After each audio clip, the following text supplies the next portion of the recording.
डोंबिवलीत तरुणीचा मृत्यू आणि त्यापाठोपाठ झी 24 तासनं रेल्वेच्या असंवेदनशील कारभाराचा नमुना उघड केल्यानंतर डोंबिवलीकर चांगलेच संतापले। रेल्वे प्रवासी आणि संघटनांनी उत्स्फूर्तपणे काळ्या फिती लावून स्टेशन बाहेर आंदोलन केलं आणि रेल्वे प्रशासनाच्या भोंगळ आणि बेजबाबदार कारभाराचा निषेध केला। लोकप्रतिनिधींनीही या आंदोलनात सहभाग घेतला। या सगळ्याचा आढावा घेतलाय आमचे प्रतिनिधी विशाल वैद्य यांनी।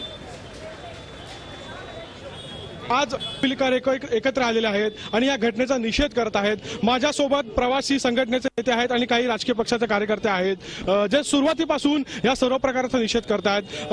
मॅडम, मला सांगा की काल झी 24 तासने एक रिपोर्ट दाखवला, त्याच्यामध्ये एक तरुण जो आहे तो 2 तास 3 तास अक्षरशः विवळत होता वेदनेनं। त्याला कुठलीही उपचार प्रथमोपचार करून त्याला अक्षरशः स्टेशनवरती आडवा करून ठेवला होता। सिटी स्कॅन त्याचं करायचं होतं, पण इथे यंत्रणाच नाहीये, ॲम्ब्युलन्स उपलब्ध झाली नाही, हमाल सुद्धा साधे उपलब्ध झाले नाही। इतकं सगळं होऊन सुद्धा कसा कारभार आहे हा रेल्वेचा, काय म्हणाल तुम्ही? शोकांतिका आहे आमची की आज एवढ्या घटना घडतायत पण कुठेही कोणालाही त्याच्या बाबतीत जाग येत नाही। आज आमच्या मुलांना आम्ही वाढवायचं, मोठं करायचं, कारण एवढे तरुण मुलं मुली ह्या अपघातात मरण पाहू लागलेत आणि हे कधी डोंबिवलीकरांच्या कोणाच्याही उंबरठ्यावर येऊ शकतं हे मी मागील 5-6 वर्षापासून सांगते। तर मी आज पुन्हा आमच्या रेल्वे प्रशासनाला आणि रेल्वे मिनिस्ट्रीला विनंती करते की दगडाला पाझर फुटतो पण तुम्हाला पाझर का फुटत नाही? आमच्या मुलांचा किती मृत्यू बघणार आहात तुम्ही? कल्याण ते ठाण्याचा रेकॉर्ड जर तुम्ही काढला तर दिवसाला 9 ते 10 मृत्यू होतात, म्हणजे रोज एक बॉम्बस्फोट होतोय।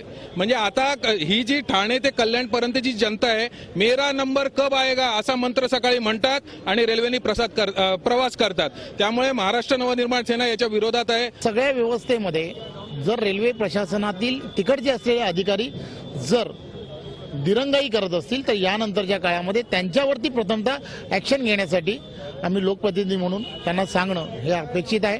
आम्ही ते नक्कीच करू। त्या संदर्भात चर्चा झाली।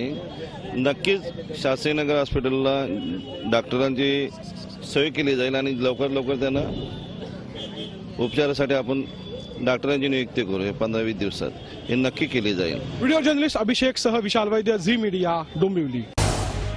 झी 24 तास रहा एक पाऊल पुढे।